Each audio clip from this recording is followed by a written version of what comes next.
इस मूवी के शुरुआत में हम लोग एक ऐसे ठरकी राजा को देखेंगे जिसके महल में बहुत सी सुंदर सुंदर लड़कियां थी जो कि उसकी प्यास बुझाने को हमेशा तैयार रहती थी। राजा जून को पेंटिंग्स बनाने का बहुत शौक था, इसलिए वो दो लड़कियों को महल में बुलवाता है और उन दोनों को वो हुक्म देता है कि तुम लोग एक दूसरे के साथ में प्यार करो ताकि राजा जून उन दोनों लड़कियों का संबंध बनाते हुए पेंटिंग बना सके। इसी तरह एक दिन जब राजा अपने महल में होता है तब वहाँ वो एक आदमी को बुलवाता है जिसका नाम वू था। वू के बेटे का नाम काई है। काई राजा का बहुत खास आदमी था, इसके साथ साथ वो राजा का दोस्त भी था। कुछ दिन पहले राजा की माँ को मार दिया गया था, इसलिए राजा इन दोनों से पूछता है आखिर मेरी माँ को किसने मारा होगा, क्या तुम दोनों को किसी पर शक है। काई और वो कहते हैं आपके दरबार में आपके दुश्मन भरे पड़े हैं, इसलिए आपके दुश्मनों में से कोई भी वह कातिल हो सकता है। राजा इन दोनों पर बहुत विश्वास करता था। ये सुनते ही राजा को जिस पर भी शक था उसे वो मरवाने लगा। कुछ देर के बाद में काई जब अपने कमरे में होता है, उस कमरे में काई को भी रिझाने के लिए कई सुंदर लड़कियां थी। तभी काई के पास में आकर एक दासी उसे ये बताती है कि महल में एक नई लड़की आई है। इस नई लड़की का नाम मई था। वह काई के पास में आकर ये कहती है कि मुझे ये मालूम है कि महल में आने वाली हर नई लड़की को पहले आप पसंद करते हो। असल में काई कई सालों से एक खास लड़की की तलाश कर रहा था जिसे वो बहुत प्यार करता था, इसलिए महल में आने वाली हर लड़की को पहले वो अच्छे से देखता था, कहीं वो उसका बचपन का प्यार तो नहीं है। मई को देखते ही काई ये समझ जाता है कि यह वह लड़की नहीं है, लेकिन मई को बहुत यकीन था कि वो काई को अपने जवानी के जलवे दिखाकर रिझा सकती है। जब इन दोनों के बीच में बहस शुरू हो जाती है तब काई उसके साथ एक खेल खेलता है। वह कहता है मैं जैसे जैसे ये दारू से भरे प्याले खत्म करूंगा वैसे वैसे तुम अपने कपड़े उतारती जाओगी। अब काई दारू पीते गया और मई एक एक करके अपनी चीजों और कपड़ों को उतारती गई। असल में मई को ये लगा था कि काई 2-3 प्याले ही पी पाएगा, लेकिन काई तो दारू पीता गया, जिसके कारण मई को धीरे धीरे अपने ज्यादातर कपड़े उतारने पड़े। और इसके बाद एक समय ऐसा आया जब वो अपने आखिरी कपड़े को उतारने से मना करने लगी।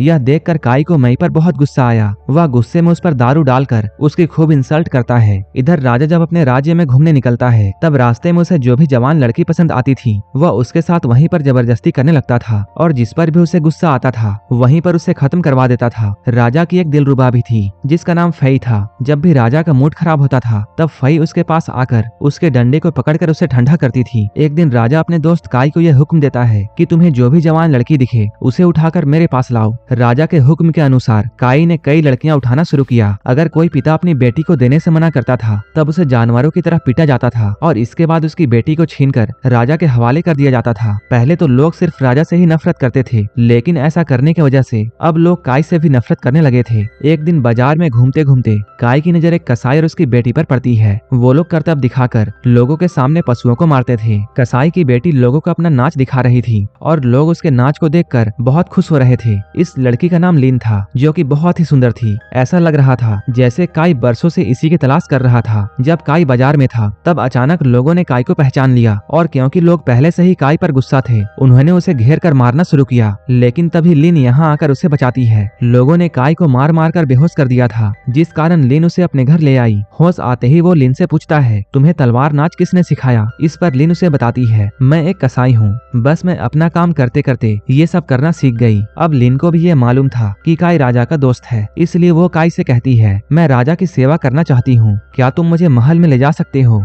लेकिन काई मना कर देता है क्योंकि वह किसी कसाई को राजा के करीब नहीं भेज सकता था। दूसरे दिन जब काई एक साहूकार के घर में उसकी बेटी को लेने गया तो साहूकार लिन को अपनी बेटी बताकर काई के सामने पेश करता है। दरअसल लिन के पिता ने इस साहूकार से काफी कर्ज लिया था जो लिन के पिता चुका नहीं पाए, इसलिए बदले में साहूकार ने उससे उसकी बेटी ले ली और काई के सामने पेश कर दिया। अब काई कुछ नहीं कर सकता था, उसे लिन को ही लेकर जाना पड़ा। दूसरी तरफ फई ने भी एक लड़की को राजा के लिए तैयार कर रही थी। फई ने जिसे चुना था वो मई थी। वह मई को राजा के करीब ले जाना चाहती थी। इसके बाद पूरे इलाके की लड़कियों को राजा के सामने पेश किया गया। अब इन सभी की ट्रेनिंग शुरू की गई ताकि वो सभी राजा को खुश कर सके। उन्हें ये बात सिखाया जाने लगा कि राजा को कैसे खुश करना है। उन्हें अपने मुंह को खोलकर उसे बड़ा करने की ट्रेनिंग भी दी गई। इस तरह की ट्रेनिंग कई दिनों तक चलती रही। ऐसे ही एक रात कुछ सिपाही मौका देखकर लिन के कमरे में घुस जाते हैं। वो लोग लिन के साथ में गलत करना चाहते थे, लेकिन उसी समय काई यहाँ आकर उसे बचा लेता है। सभी लड़कियों को राजा के सामने पेश किया जाता है। उन सभी को एक डिश खानी थी, साथ ही उन लोगों को ये बताना था कि वो लोग वही डिश क्यों खाना चाहती है। यहाँ मई और लिन भी मौजूद थी।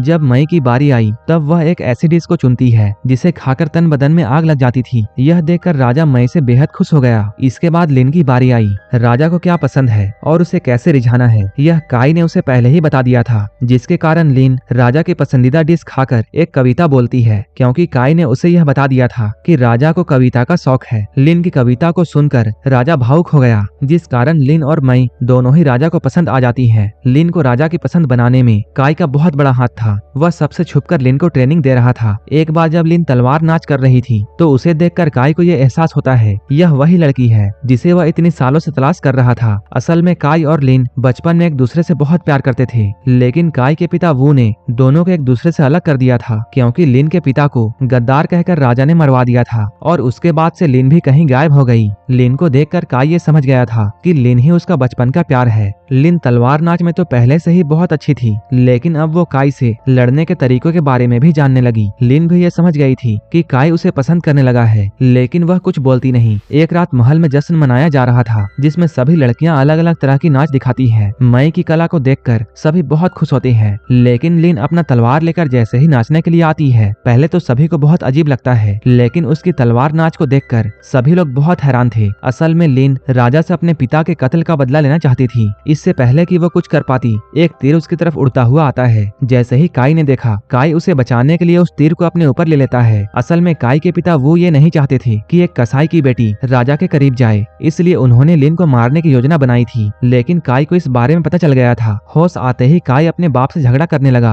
वह राजा को राजगद्दी से हटाना चाहता था, लेकिन वो उसे मना करता है। कई साल पहले वो ने काई की माँ को भी राजा को सौंप दिया था और इसके बाद काई की माँ ने जहर पीकर अपनी जान ले ली थी, इसलिए काई भी राजा से बदला लेना चाहता था। अगले दिन राजा को जिन लोगों पर भी शक हुआ, उसने सभी को बंदी बना लिया। इसके बाद वह उन्हें उनकी बीवियों के हाथों ही मरवाता है। एक लड़की अपने पति को बचाने के लिए राजा के लिए कुछ भी करने को तैयार हो गई। इसके बाद राजा जुन सभी के सामने उस लड़की के साथ में घपाघप करता है और जब उसका मन भर जाता है तब वह उसके पति को मार डालता है। राजा जुन बहुत ही घटिया आदमी था। अपने पति के मौत को देखकर लड़की ने भी खुद की जान ले ली। यह देखकर जुन को बहुत गुस्सा आया। इसके बाद जुन मई और लिन को बुलवाकर उन दोनों को आपस में मुकाबला करवाता है। आपस में ही रोमांस करने के लिए कहता है और वह खुद उन दोनों की पेंटिंग बनाने में लग जाता है। वह कहता है तुम दोनों में से जो भी पहले हटेगी उसके खूबसूरत सिर को काटकर जीतने वाली को भेंट किया जाएगा। अब इन दोनों का रोमांटिक मुकाबला शुरू होता है। देखते ही देखते मई हार गई। राजा उसका सिर काटना चाहता था, मगर लिन उसे बचाते हुए ये कहती है अगर मई मर गई तब उसका सिर खूबसूरत नहीं रहेगा। लिन की इस बात को सुनकर राजा बहुत खुश हुआ। इसके बाद वो मई को लिन की दासी बना देता है। इधर काई लिन से बहुत प्यार करने लगा था, इसलिए वह नहीं चाहता था कि वह ठरकी राजा के पास जाए। कुछ सोचकर काई ने अपने आदमियों से कहकर लिन को महल से बाहर ले जाने का हुक्म दिया। महल से बाहर आने के बाद में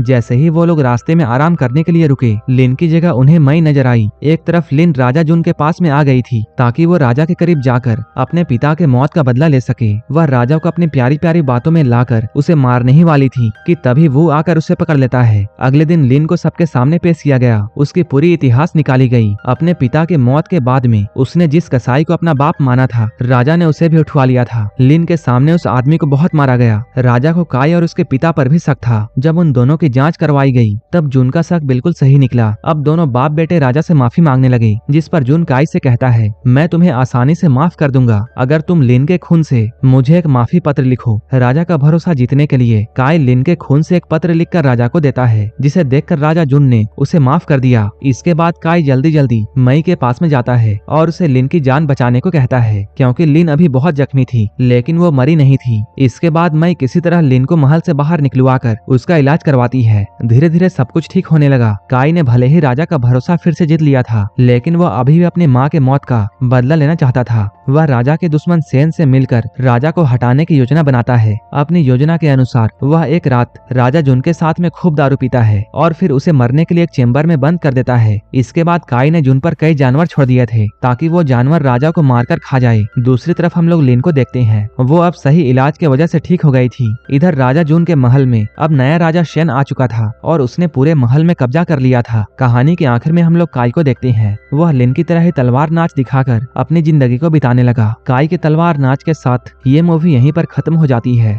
ऐसे ही मूवीज के लिए आप हमें टेलीग्राम और इंस्टाग्राम पर फॉलो कर सकते हैं, जिसका लिंक डिस्क्रिप्शन में दिया हुआ है। अगर ये मूवी पसंद आई हो तब एक लाइक जरूर कर देना और ऐसे ही वीडियोस के लिए मेरे चैनल को सब्सक्राइब कर लेना। तो मिलते हैं हमारे नेक्स्ट वीडियो में।